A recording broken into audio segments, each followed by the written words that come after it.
my History 157 students. This is Professor Donald Earl Collins. It is now week 7. We are ever closer to the end of the course and the end of teaching for the summer for me.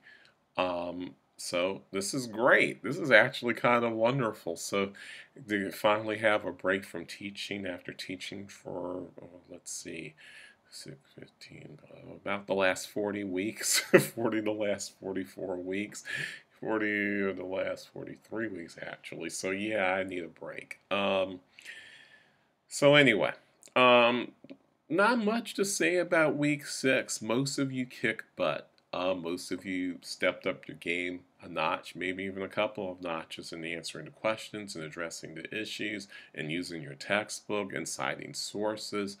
Um, I'm mostly pleased. Please keep this up.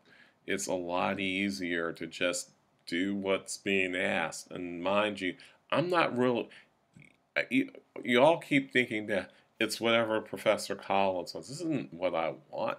This is what UMGC requires of me to do. And discussion is one of the few places where I have some control over the questions that are asked and over the answers that are being asked. But I still have a rubric to follow in doing that. So it's not as if I'm just making this stuff up. I have to follow certain guidelines for doing discussions. So even with that, you know, whether you're trying to meet their expectations or my own personal expectations, it doesn't really matter, just as long as you answer the questions and do a good job in answering them, and you've done that. So please keep that up for week 7 and week 8. Now, as for week 7, what's different for me in teaching this course and not how I plan on teaching it moving forward, because I actually have another teaching job somewhere else where I will be teaching U.S. history again, and I've taught it in a variety of different ways, but not usually like this, which is the sort of high school way of teaching it, which is where we are this week. It's almost as if UMGC has come up with the idea that anything that's happened with our own lifetime isn't really history. I don't know about you, but if you were born, say, in the late 60s or early 70s, 1972 might seem like a long time ago, even to someone like me who's 52 and a half years old. I might remember a little bit from 1972, but I wasn't alive and aware and sentient enough to be able to go, oh, this is happening in my time. This is happening in real time. It's not really history. It's history. And so some of the things that we need to talk about with regard today have their roots. Well, some of them have their roots in everything that we started well before the beginning of the course, like 1619, for instance, or 1676 in the case of Bacon's Rebellion. But the truth of the matter is that a lot of things that we're dealing with today have their roots in things that happened within our lifetime or within or close to it. And so we're heading in this period of time post 1945 for this week, roughly 1945 to the late 60s, early 70s. And then the last class is supposed to be the last 50 years, and you can do whatever. And that's not how I teach the course. How I teach the course is by trying to cover big themes, during this. But you can't cover everything. You could spend an entire course on Vietnam. You can spend an entire course on the Cold War. You can spend part of, at least half the course, on the Red Scare and McCarthyism and march of culture wars and things of that nature. If you really wanted to take a class-based and ideological-based perspective on U.S. history, you could do any of those things. But you should at least in any case try to cover it with some level of specificity so that they're bigger themes, so that you're able to sort of characterize and sort of put things in periods of what's going on in U.S. history. To just sort of throw up your hands and go, oh, we covered World War II. We don't need to cover the post-Cold War era because we're a superpower and that's that. That just seems like, to be honest with you, as your professor, it's a cop-out. And, it's one of those things that you see changes. A committee of your peers met to talk, and colleagues met to talk about, how this course is going to change. But they didn't see fit to have the people who actually regularly or semi-regularly teach the course to talk to us about, well, why stopping roughly around 1969, 72, 74 period is not right. We still got to characterize what's been going on the last 40 or 50 years. And if we're scared because some students might go, that's too liberal a perspective, that's a communist perspective, that's not patriotism. Well, gee, this is a history class. It's not a civics class. It's not a let's figure out how to be good patriots class. This is U.S. history. This is supposed to be somewhat objective based on evidence kind of takes. You can have an interpretation that's biased because we're human beings. All of us have bias. But to act as if we're not supposed to characterize the period at all seems kind of weird to me. So, this, what I'm about to do is sort of a combination of for this week and for next week, right? So I might record a little bit more for week 8 if there's something in particular I think we need to talk about for week 8. But I'm trying to characterize the whole period post 1945 with emphasis on this week up to the 70s. But to really understand this period is the period of the American century, right? It's the height of America's power, not so much in terms of its military power, its economic power, but overall power to influence and shape the world as it sees fit, in the sense of America has as much goodwill as it will ever earn in this period, right? Because if you haven't noticed over the last few decades, America's goodwill, as far as the rest of the world's concerned, has been limited, right? Whether you believe that the rest of the world is full of shithole countries because you served in some of those countries, well, quite frankly, that's a bias right there. Maybe the reason that countries are shithole countries is because it got bombed up for a few years by our military. So maybe it's a shithole country for that reason, right? But whatever your point of view is, even if you take the most objective Pollyannish, like, I don't know what the heck's going on here. I'm just sort of like going through life casually kind of way thing of looking at this. The rest of the world doesn't look at us as being a force for good. It doesn't look at the U.S. being the ultimate force for good in the world in 2022 or in 2012 or in 2002 or even in 1992, even after the first Gulf War. The way the U.S. had been looked at prior to really our involvement in Vietnam, and certainly by the time the Gulf War comes around, first Gulf War comes around 1991, see, within my own lifetime, right? So that's the real big thing. All this goodwill. U.S. is 52% of the world's economy and GDP. It's basically got complete control over trade routes, trade agreements, pretty much for the whole world, particularly for Europe. It helps in rebuilding Europe, as I said last week, and in rebuilding Japan, and quite frankly, in building up South Korea and in Taiwan and other places around the world, creating its own trade partners so that companies can continue to make money. The U.S. can prosper as a whole. This is the height of the labor rights movement, so that people actually have real wage and real wage increases. Unionization, 1 out of every 4 Americans is in a union at this point, and then in industrial fields, it's 1 in 2. I mean, all of that. This is the height of that, and yet, even within all this, there are still major growing pains in this country because this country's fundamentally got issues with regard to racism and sexism and classism and the other isms that go with it too. Not to mention, trying to compete with the other superpower in the world, the Soviet bloc, Soviet Union, and its Eastern European satellites, which it basically all but annexes by sending the Red Army into all of Eastern Europe to end World War II, including East Germany. So you've got that on the other side of things, and with that, the danger for a potential World War III between these two superpowers, because you can't just live and let live. Not when the Soviet Union's committed to expanding through military aggression and expanding it, having communist regimes you know, across the world. And that's not because communism is inherently evil. Totalitarianism that comes with it kind of is, but communism by itself isn't evil. The totalitarianism that comes with it makes it so.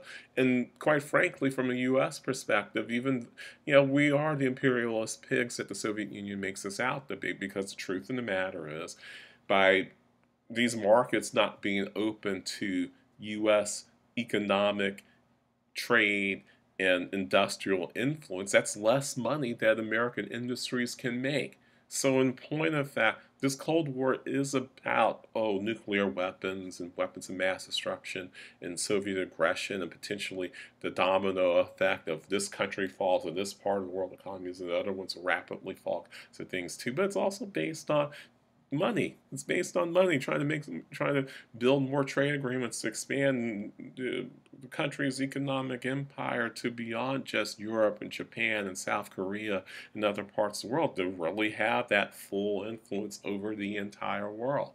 And so the world gets divvied up during this period into the first world, which is basically Europe, the US, Canada, and its closest allies. Japan eventually becomes one, Germany eventually becomes one, well, let's say West Germany prior to 1990 anyway, and Taiwan, which is considered China until the UN sort of shakes things up in 1972 and taking Taiwan's full status as a nation state away from it and then granted it to the People's Republic of China. Until that time, basically you have that as the first world. The second world is the Soviet-affiliated Soviet bloc world. That's Eastern Europe, that's Russia, that's Ukraine, that's everything else that used to be part of the United Socialist Soviet Republics type thing, right? Plus, other countries are semi-affiliated. So if you are influenced, like say Syria is, or the Arab League is, or Ethiopia was for a time, and Uganda for a time, and certainly Cuba and other places, then you're part of the second world. And then there's the third world, the unaffiliated part of the world, which the U.S.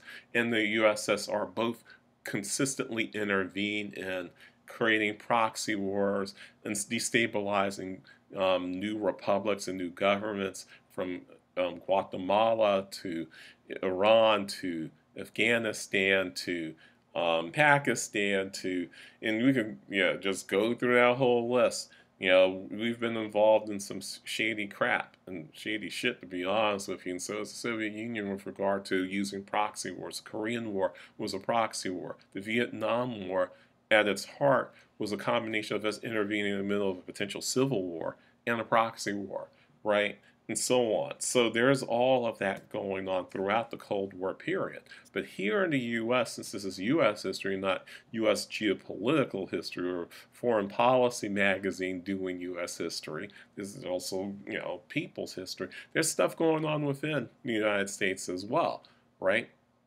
The civil rights movement emerges in the 1950s and the 1960s. Now, civil rights movements for African Americans, for other people of color, have existed long before the 1950s and 60s. But this particular period is a burgeoning mass movement because of a combination of things. The advent of television. Television is a medium for communicating ideas, for news, for entertainment, for mobilizing people to create mass movements. That's one. The propaganda around the Cold War. The Soviet Union was consistently hammering the U.S. over the head with the idea that it says that it's this arsenal for democracy and the leader of the free world, but it won't even let its own citizens have full citizenship rights, right? And they very easily, consistently did it because the U.S. consistently acted as if that only white people had rights in this country, and not even all white people, white guys, right? As we see with the number of women who went, particularly white women who went into work during World War II, who had to give up their jobs between 1945 and 1949 so that white guys could get work, right? That's what happened in the period after World War II. Don't get me wrong. Some of this are the seeds for the women's movement in the 1960s, what we in the field call second wave feminism, right? The stuff that the Supreme Court's currently trying to dismantle, like rights to contraception, to reproductive rights, to, being able to work, and be able to protect your own body at the same time. Because part of the reason why you don't want to get pregnant isn't just so you're going to have an abortion or whatever. It's also because so you can go work, so you don't lose 3, 4, 5, 10 years of time of your life, taking care of a kid. You can have a kid when you want to have a kid, not when you have to have a kid, right? So that's also part of second wave feminism. That's also part of this period. So if you want to talk about the period of 1950s of being Leave It to Beaver, of middle class growing to being 60% of the U.S. population, and you want to talk about everyone wanting the American dream of a 2,000 square foot starter home, roughly, like the house I live in, right? With a little backyard and basically, a 12 by 12 front lawn, and you got, you own one car, maybe two if the wife needs a car to go grocery shopping, kind of thing, and you've got your dog, and you got your 2.2 kids, and you got your white picket fence, kind of thing. Note within all of that, that doesn't include everybody, for one thing. That still means 40% of the country is not middle class, right? Aside from that, and a substantial number of that being people who are not white, right? Black folk, Latinx folk, Native Americans, Asians, other groups are disproportionately not in the middle class. But not just that, right? It also means that a lot of women, white women, other women of color, women period, are not being able to access the things that they want to access, like a career, getting a higher education, working particularly in STEM fields, which become more prominent during the Cold War in order to keep up with the Soviet Union in terms of missiles and miniaturization of technology, so that you can, build an ever smaller nuclear warhead that can wipe out entire cities and millions of people at a time, right? That kind of thing. You need scientists for that, and you can't just depend on white guys for that. You need women too, particularly white women. So there's that. And so this period is a period of both relative economic stability with, you know, two whole generations and nearly two full generations of Americans being able to benefit from the prosperity to such an extent that the country moves from about a quarter middle class to about 60% middle class by the 1960s, while discovering, oh my goodness, there's still poverty in the country in the 1960s. How the other half lives. There was an article that was published in the New Yorker in 1962, which there was a discovery that there was still poverty, particularly among white people in the United States. Amazing, right? Part of the war on poverty that LBJ plans is because of this sudden discovery of the American public around this. There's all, there's all this stuff going on, and this is all part of trying to create a better society, trying to create a society that is basically propaganda proof, where the Soviet Union can't attack the U.S. on it being anti-black, racist, having loads and loads of poverty created by the cravenness of capitalism, right? Being an imperialist pig by intervening in other countries' affairs, by not treating its women as equal with men, and so on and so forth. So these movements get a foothold within the context of the rise of television, rise of mass media, the spotlight being on the country because it is first among equals superpower in the first world, dealing with its first among equals in the second world, the Soviet Union, and trying to stand up to the fact that, okay, maybe we are imperialist pigs, but we're good imperialist pigs. We're doing all these wonderful things for our people. We're passing the Civil Rights Act in 1964. We're putting together a great society with Head Start and Medicaid and Medicare, so that elderly people can get quality health care after they get past the age of 65. We're continually raising minimum wage so that even minimum wage people can actually live off their minimum wage and not depend on food stamps, right? Those kinds of things, right? We're doing all these wonderful things to create a better society, even within the midst of this Cold War, McCarthyism, the resistance to desegregating public schools and integrating them. in the midst of fighting women's rights to do things like, control when and where and how they have a baby. Things like that, that they have careers so they can have lives besides just being barefoot and, as they might have said in the 19th century, barefoot and naked, while taking care of their husbands and their children and being ruled from, cradle to grave by men kind of thing, right? So, that's all part and parcel of what's happening in the period between 1945 and 1973 during Pax Americana. Yet, even within Pax Americana, there's obviously pockets of resistance, of violence, because this is still a very violent society, of warfare, of, corruption, of presidential assassination. I mean, JFK's assassination happened in 1963.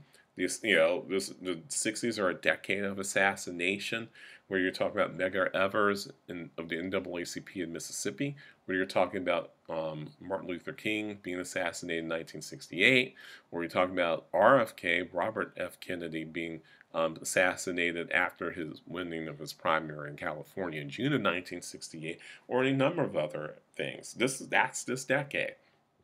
And so this is both a period of relative prosperity and stability and greatness in American history, but it's also full of all of its flaws and fight to try to correct those flaws, which basically ends in a stalemate, despite what anybody else might be telling you about all these successes of the civil rights era. For all of those successes, the average person of color, average black person is not feeling all of that, right? You're all, despite what people may be telling you, no one was coming by the door every week handing black people, here's some money, here's some food stamps, here's whatever. Now get on with your lives and make them all better, right? That's not what happened. Um, and certainly not something that I experienced growing up, because I was born in '69. I'm young enough to remember if someone was bringing around wads of cash every week saying, hey, here's your reparations kind of thing, which is what some more cynical people, conservatives, would say that that's what happened, which is not what happened. Okay, so anyway, so that's this week. And that takes us into all the things that happened since, whether we're talking about culture wars, the rise of the neocons, the decline of the New Deal compact with Democrats, you know, the end of the Cold War, but all the themes for 1945 to 1973 still are with us to literally today. Literally to today, and certainly from a Supreme Court standpoint, literally through today, as a matter of fact. So, anyway, talk about that this week. We'll talk about the explosions and implosions that come out of this period in our current times, I guess, next week. So, anyway, that's it.